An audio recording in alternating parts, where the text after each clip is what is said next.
Hello everyone, welcome to my channel. तो friends, आज हम लोग डिस्कस करेंगे एक बहुत ही इम्पॉर्टेंट टॉपिक जो कि लिया गया है हम लोगों का जो NTA UGC नेट का सिलेबस है यूनिट 9 ए पोर्शन से। And the name of the topic is POSD CORB। आप लोग अपने सिलेबस में देखना, एडुकेशन अगर आपका सब्जेक्ट है तो एडुकेशन के यूनिट 9 में आप देखना ए पोर्शन में।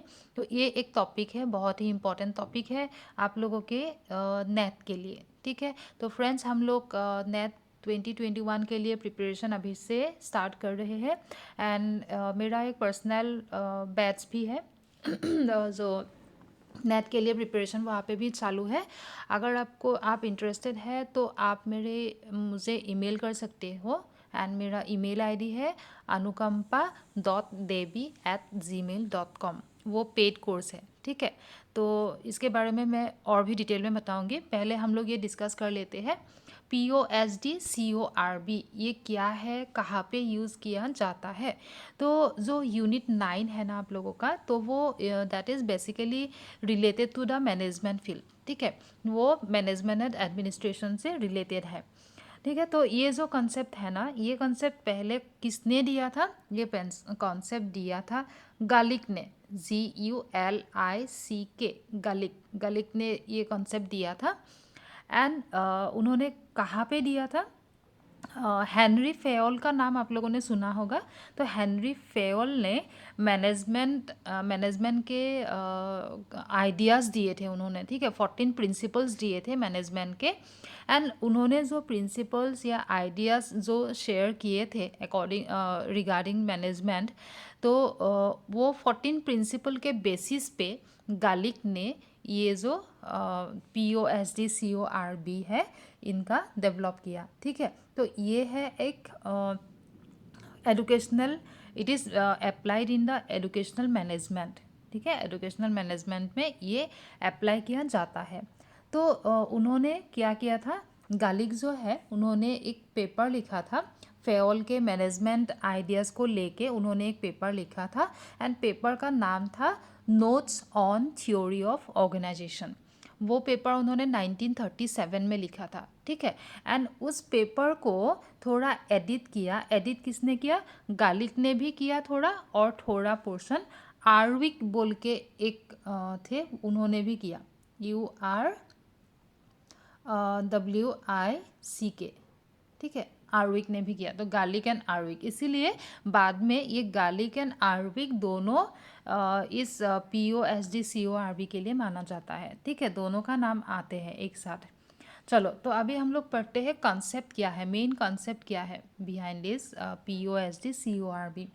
ठीक है, तो फर्स्ट हम लोग फुल फॉर्म देखते हैं। ये तो हम लोगों को मालूम हो गया कि ये कॉन्सेप्ट कहाँ पे यूज़ होता है। ये एजुकेशनल मैनेजमेंट में यूज़ करते हैं हम लोग। ठीक है, तो P का मीनिंग क्या है? P का मीनिंग हो गया प्लानिंग। ठीक है, O का मीनिंग हो गया ऑर्गेनाइजिंग। S का मीनिंग हो गया स्टाफिंग। D हो गया डायरेक्टिंग। CO ये एक साथ है, CO ये हो गया कोऑर्डिनेटिंग। R हो गया रिपोर्टिंग। एंड B हो गया बजटिंग। ठीक है, तो अभी जो P है प्लानिंग, तो प्लानिंग में क्या होता है? प्लानिंग में क्या होता है, जो हम लोगों का एजुकेशनल इंस्टीट्यूशन है। ठीक है, एक इंस्टीट्यूशन के या फिर एक ऑर्गेनाइजेशन के कुछ पर्टिकुलर गोल्स होते हैं, एम्स होते हैं, है ना, ऑब्जेक्टिव्स होते हैं। तो उन ऑब्जेक्टिव्स को फुलफिल करना ही हम लोगों का एम है। हम लोग अगर उस ऑर्गेनाइजेशन के मैनेजमेंट के पोजीशन में है, मानो कि हम लोग मैनेजर है, तो फिर उस ऑर्गेनाइजेशन का जो पर्टिकुलर गोल है, एम्स है, ऑब्जेक्टिव्स है, उनको फुलफिल करना ही हम लोगों का मेन एम है ना। तो हम लोग क्या करेंगे, हम लोग पहले देखेंगे कि हम लोगों के ऑर्गेनाइजेशन का मेन गोल या फिर एम क्या है। ठीक है, एंड उस एम को हम लोग कैसे फुलफिल कर पाएंगे। ठीक है, तो हम लोग क्या करेंगे, एक पर्टिकुलर प्लान बनाएंगे कि गोल को कैसे फुलफिल करना है, कौन सा रिसोर्स हम कैसे यूज़ करेंगे। रिसोर्स बोलने से क्या होगा? रिसोर्स बोलने से आपके ऑर्गेनाइजेशन से रिलेटेड जो ह्यूमन रिसोर्सेज है एंड जो मटेरियल रिसोर्सेज है। ठीक है, ह्यूमन रिसोर्सेज कौन है? अगर आपके इंस्टीट्यूशन एजुकेशनल इंस्टीट्यूशंस है तो जो टीचर्स है, जो स्टूडेंट्स है, जो स्टाफ है, ठीक है, जो स्टूडेंट्स के जो पेरेंट्स है वो सब ह्यूमन रिसोर्स है। ठीक है, तो हर एक ह्यूमन रिसोर्स को मतलब टीचर्स को अलग से मैनेज करना है, आपको स्टूडेंट्स को अलग से मैनेज करना है, पेरेंट्स को अलग से। ठीक है, तो हर एक ह्यूमन रिसोर्स को कैसे मैनेज करोगे ये आप पहले प्लान बनाओगे। ठीक है, और फिर मटेरियल रिसोर्स में क्या क्या आएंगे, नया नया जो टेक्नोलॉजीज़ है, टूल्स है, ठीक है, और फिर मानी है, वो सब होता है मटेरियल रिसोर्सेज। ठीक है, तो एज ए मैनेजर आपको क्या करना पड़ेगा, आपके ऑर्गेनाइजेशन से related human resources, material resources सब कुछ कैसे किस टाइम आप यूज़ करोगे, कब यूज़ करोगे, ठीक है, वो सब कुछ आपको मतलब प्लान करना पड़ेगा। तो फर्स्ट स्टेप है प्लानिंग।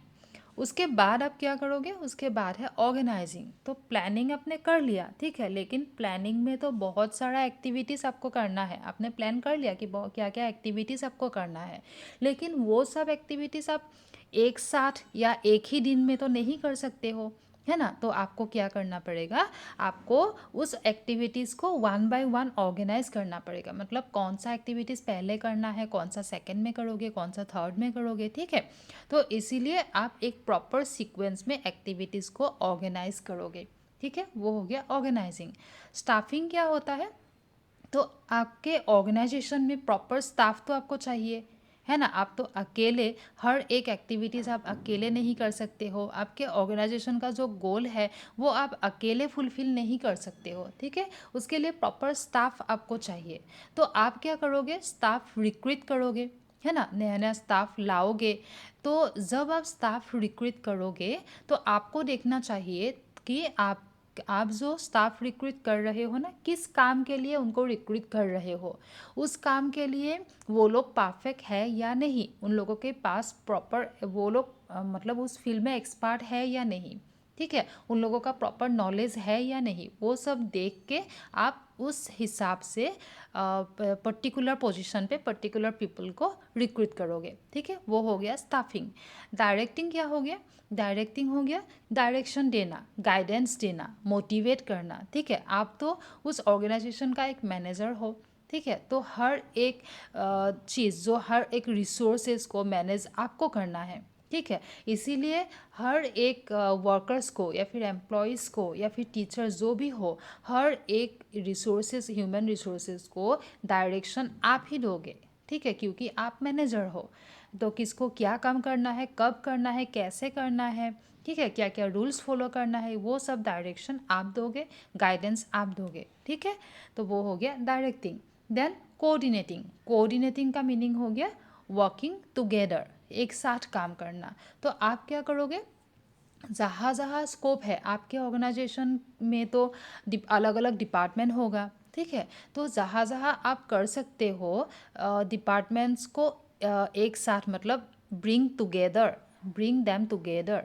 ठीक है, उन लोगों को एक साथ लाओ, एक साथ काम करने के लिए मोटिवेट करो, ताकि आपके ऑर्गेनाइजेशन का गोल ज़्यादा मतलब ज़्यादा जल्दी, ज़्यादा इफ़ेक्टिवली फुलफ़िल हो जाए। ठीक है, देन रिपोर्टिंग क्या होता है, आपको एज ए मैनेजर आपको हर एक काम पे मतलब नज़र देना पड़ेगा। ठीक है, रिपोर्टिंग में क्या होता है रिपोर्टिंग में क्या होगा कि आपके ऑर्गेनाइजेशन से रिलेटेड जो भी रिसोर्सेस है, ठीक है, जो भी वर्कर्स है, वो लोग कितना मतलब कितने अच्छे से काम कर रहे हैं। ठीक है, आपके गोल फुलफिलमेंट में उन लोगों का कंट्रीब्यूशन कैसा है। ठीक है, न्यू क्या प्रोसेसेस आपने अडॉप्ट किया है, मतलब सबका परफॉर्मेंस कैसा है। ठीक है, और टाइम टू टाइम वर्कर्स कोई प्रॉब्लम फेस कर रहे हैं या नहीं, वो सब कुछ आप मतलब रिपोर्ट करोगे, मतलब आप सब कुछ देखोगे। ठीक है, मतलब ये जो गोल फुलफिलमेंट का पूरा प्रोसेस है ना, उस प्रोसेस में क्या क्या चल रहा है सब कुछ आप रिपोर्ट करोगे। ठीक है, बजटिंग में क्या होता है, ये तो मनी रिलेटेड फैक्टर है ना। तो बजटिंग में क्या करोगे, आपके ऑर्गेनाइजेशन के जो गोल है ना, वो फुलफिलमेंट के लिए तो आपने प्रॉपर प्लान बना लिया। ठीक है। लेकिन उस प्लान को फुलफ़िल करने के लिए आपको क्या चाहिए? आपको ह्यूमन रिसोर्स चाहिए, आपको मटेरियल रिसोर्स चाहिए, है ना? ह्यूमन रिसोर्स आपने ले लिया तो उन लोगों को तो सैलरी देना पड़ेगा, ठीक है? और मटेरियल रिसोर्स क्या होता है? आपके ऑर्गेनाइजेशन के लिए जो आपको रिसोर्सेज चाहिए, कोई नया टेक्नोलॉजी चाहिए, कुछ मटेरियल चाहिए, वो सब लाने के लिए क्या करना पड़ेगा? पैसे से तो आप खरीदोगे ना, तो आपको क्या, इसीलिए क्या होता है, ये सब आपके बजट के अंदर आना पड़ेगा। तो आपके हाथ में जितना बजट है उसी हिसाब से आप अपने human resource and material resource क्या क्या लाना है, कैसे लाना है, वो सब आप उसी हिसाब से प्लान करोगे, ठीक है। तो ये हो गया POSD CORB का मेन कंसेप्ट, एंड ये कंसेप्ट हम लोग अप्लाई करते हैं एजुकेशनल मैनेजमेंट में। तो फ्रेंड्स, ऑलरेडी हम लोगों का नया बैच स्टार्ट हो चुका है जून 2021 नेट के लिए, ठीक है। कोचिंग बैच ऑलरेडी स्टार्ट हो चुका है, 3-4 डेज़ हो गया है अभी। तो अगर आप चाहते हो तो ज्वाइन कर सकते हो। कोर्स फीस है ₹3500, ऑनलाइन मोड पे हो रहा है, एंड 5 to 6 मंथ्स के अंदर कोर्स ख़त्म होगा, ठीक है, पेपर 2 का। एंड कोर्स में आपको क्या क्या मिलेगा 3500 के अंदर? Full syllabus of paper 2 of subject education, then हर एक क्लास के बाद आपको PDF मिलेगा, and MCQs, previous year question, सब कुछ डिस्कस किया जाएगा थोरोली, ठीक है। एंड वीकली बेसिस पे टेस्ट लिया जाएगा, एंड एक एक यूनिट कंप्लीट होने के बाद भी आपको आपका इवैल्यूएशन किया जाएगा, ठीक है। एंड बीच बीच में डाउट क्लियरिंग सेशन भी रखा जाएगा। तो इतना कुछ आपको मिल रहा है। आप अगर चाहो तो अच्छे से एजुकेशन पेपर का प्रिपरेशन आप मेरे साथ कर सकते हो, ठीक है। अगर आपको करना है तो आप मुझे अपना नंबर मेल करो। मेरे मेल ID है anukampa.devi@gmail.com, ठीक है फ्रेंड्स। चलो, तो अगर आपके कोई ऐसा फ्रेंड्स है जिनको कोचिंग की रिक्वायरमेंट हो सकता है तो आप उनको भी इन्फॉर्म कर सकते हो, ठीक है। वीडियो अगर अच्छा लगा है तो लाइक, शेयर एंड सब्सक्राइब कर सकते हो चैनल को।